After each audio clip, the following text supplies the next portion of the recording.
Bonjour et bienvenue sur la chaîne ou sur la page. Si vous me découvrez pour la première fois, je suis coach Karine. Je suis coach en nutrition, nutrition holistique de façon plus précise. Et je suis passionnée d'alimentation saine. J'accompagne de nombreuses personnes au quotidien à retrouver un poids sain et je leur apprends à manger sainement pour booster leur santé, pour éloigner les maladies et juste pour bien se porter. Alors aujourd'hui, j'aimerais parler d'un sujet très important et peut-être innovant. Je voudrais vous parler de l'alimentation alcaline. Pourquoi est-ce qu'il faut opter pour une alimentation alcaline? Qu'est-ce que l'alimentation alcaline? Quels sont les avantages d'une alimentation alcaline? Et qu'est-ce qu'on mange, par exemple? Ou qu'est-ce qu'on ne mange pas? Alors, je vous invite à vous asseoir, je vous invite à bien vous installer parce que vous allez apprendre, vous allez être édifié à travers cette capsule. La première chose qu'il faut savoir, c'est que lorsqu'on parle d'alimentation alcaline, c'est une alimentation sans acidité. Alors, on oppose alcalinité à acidité. Le sang humain, il faut le savoir, est toujours légèrement alcalin. Ça veut dire que généralement le pH est compris entre 7,36 et 7,44. Ça, c'est le sang humain. Une alimentation acide, par opposition à une alimentation alcaline, cause des maladies comme les problèmes gastriques, les reflux gastriques par exemple, les maladies inflammatoires, la faiblesse même du système immunitaire. Donc, il est important de comprendre cela et de faire de bons choix au quotidien. Les habitudes alimentaires que vous avez, des habitudes malsaines, dérèglent le niveau d'acidité dans le corps. Donc, il faut comprendre que le corps humain est acide, mais il faut qu'il y ait un certain niveau, il faut qu'il y ait un certain équilibre entre acidité et alcalinité dans le corps humain, dans le sang humain notamment. L'alimentation alcaline permet de retrouver donc un équilibre acido-basique. Alors, quand on parle de basique ici, on parle d'alcaline dans l'organisme. Donc, à travers une alimentation alcaline, vous retrouvez cet équilibre. S'il avait été déréglé, vous retrouvez cet équilibre. Le pH, qu'on appelle aussi, qui est en fait le potentiel hydrogène, renvoie à une mesure de l'acidité ou de l'alcalinité. Donc, généralement, vous allez entendre parler de pH, le pH. En fait, il faut juste savoir que ça renvoie à une mesure, un peu comme à un équilibre entre acidité et alcalinité dans le corps humain. Le pH, alors, doit être entre 0 et 14. Ça, c'est la marge, entre 0 et 14. Et il peut varier selon les organes. Par exemple, le pH au niveau de l'estomac n'est pas le même pH au niveau du sang par exemple. Généralement, au niveau de l'estomac, le pH va être un peu plus acide pour pouvoir transformer les aliments. Par contre, au niveau du sang, on aura un autre pH. Donc, le pH doit, comme je l'ai dit tantôt, être dans la marge de 0 à 14. Alors, pour qu'on dise qu'on a un pH acide, la marge va être entre 0 et 6,9. Le pH neutre, c'est 7. Alors, le pH neutre, c'est vraiment le bon équilibre, c'est 7. Et le pH alcalin ou basique, c'est entre 7,1 et 14,0, 14 tout simplement. Alors, l'équilibre acido-basique est une balance, ok? C'est une balance qui permet de réguler le pH pour un fonctionnement optimal. Donc, il faut normalement que chaque être humain ait cet équilibre acido-basique dans son corps. Lorsque l'équilibre est là, vous êtes en bonne santé, votre système immunitaire est renforcé et les maladies n'ont pas de place dans votre corps. Donc, c'est important que le pH, l'équilibre, soit vraiment bien fait entre l'acidité et l'alcalinité. Le pH sanguin, en dehors de la marge 7,36 et 7,44, entraîne un risque de mort Et cela peut arriver dans les cas de diabète, par exemple, dans les cas de famine, vous passez plusieurs jours sans manger, donc ça peut entraîner la mort.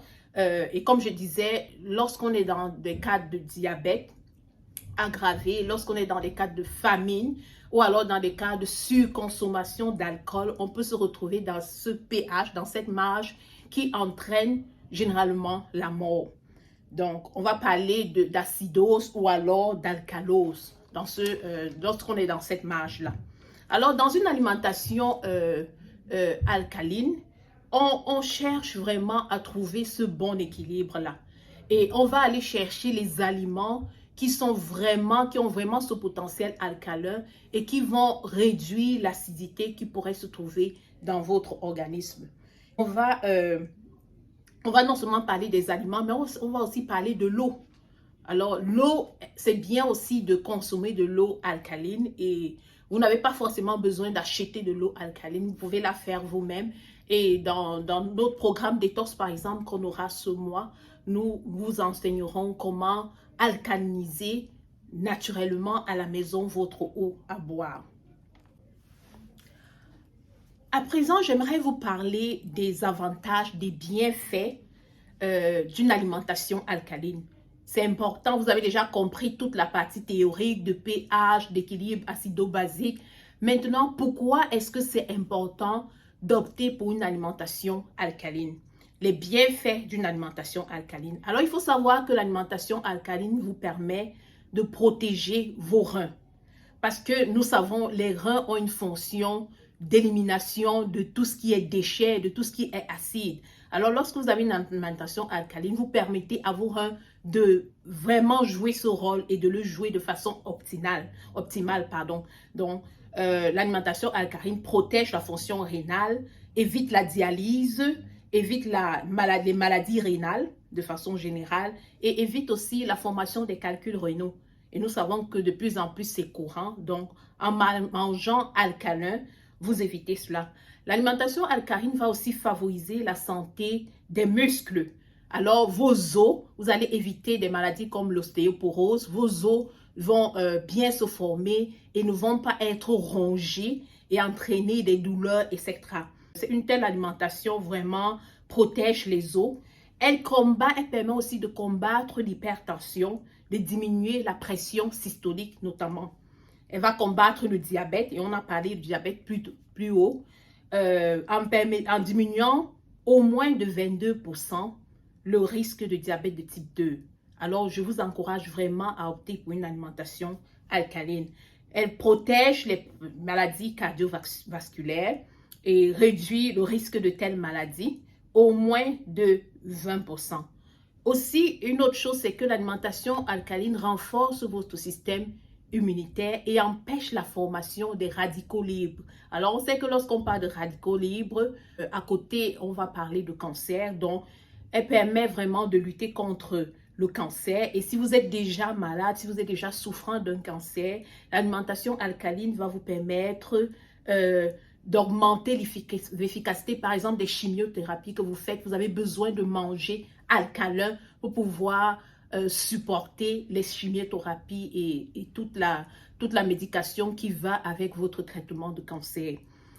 Un autre avantage bien fait de l'alimentation alcaline, c'est l'action, ça vous permet déjà d'avoir un meilleur microbiote, c'est-à-dire au niveau de la digestion et toutes ces choses. Elle limite le risque de diminution de globules blancs, ce qui est très important. Elle a aussi une action anti-âge. Elle vous rajeunit. Lorsque vous mangez alcalin, vous rajeunissez. Et elle permet de réduire les crises de gouttes. C'est important vraiment de manger alcalin. C'est important d'aller chercher ces aliments-là, ces épices aussi qui ont des fonctions alcalines. Donc, par exemple, la spiruline, le curcuma, voilà des aliments qui sont vraiment des super aliments et qui sont alcalifiants. Donc, il faut les intégrer dans votre alimentation. La spiruline, par exemple, en grande teneur en chlorophylle et ce qui fait d'elle vraiment un aliment alcalin. Il faut l'intégrer dans votre routine alimentaire. Le curcuma aussi, le gingembre, l'ail, voilà des épices qu'il faut intégrer et qui vont vraiment assurer cet équilibre acido-basique dans votre organisme. Donc, dans le programme détox que nous avons, qui va commencer le 6 mars, qui va aller du 6 au 26 mars, 21 jours de détox, nous allons vraiment focaliser sur l'alimentation alcaline. Vous allez apprendre davantage, ok? Donc ici, dans cette vidéo, je vous donne juste des éléments comme ça en passant, mais vraiment au cours de cette détox-là, vous allez apprendre davantage. On va aller chercher des aliments qui sont alcalins et qui vont vous permettre de bénéficier de tous les bienfaits que j'ai mentionnés plus tôt. Donc, et on va aussi opposer les aliments alcalins aux aliments acidifiants qu'il faut vraiment éviter. Par exemple, le lait de vache, c'est un aliment acidifiant. Le sucre raffiné et tous les aliments qui vont avec, c'est des choses qu'il faut vraiment éviter parce qu'ils sont acidifiants et ils favorisent l'inflammation dans le corps. Ils sont vraiment un lit pour les maladies. Il faut les éviter. Donc, pendant ce programme, vous allez apprendre toutes ces choses. Vous allez aussi apprendre, comme je l'ai dit plus haut, comment alcaliniser votre eau à la maison et consommer de l'eau alcaline fait maison par vous-même. Il faut savoir que l'eau alcaline est une eau qui a un pH plus élevé et qui aide à réduire l'excès d'acide dans le corps. Donc, ce sera une des prescriptions pendant ce programme de détox holistique que nous allons faire. Et c'est aussi bien de savoir que quelque chose comme l'exercice physique aide aussi à maintenir un pH adéquat des tissus et du sang. Donc, il faut faire de l'exercice physique. Ça permet d'éliminer les acides du corps. Donc, j'espère qu'à travers cette vidéo, vous avez appris au sujet de l'alimentation alcaline. C'est un incontournable. Si vous voulez prendre soin de votre santé, si vous voulez faire reculer les maladies, vous avez besoin de manger alcalin, d'aller chercher les aliments alcalins et d'éliminer et de réduire véritablement les aliments acidifiants qui rendent malade, comme on l'a vu, et qui ne sont vraiment pas bons pour la santé. Donc, merci de l'avoir écouté et à une prochaine capsule santé.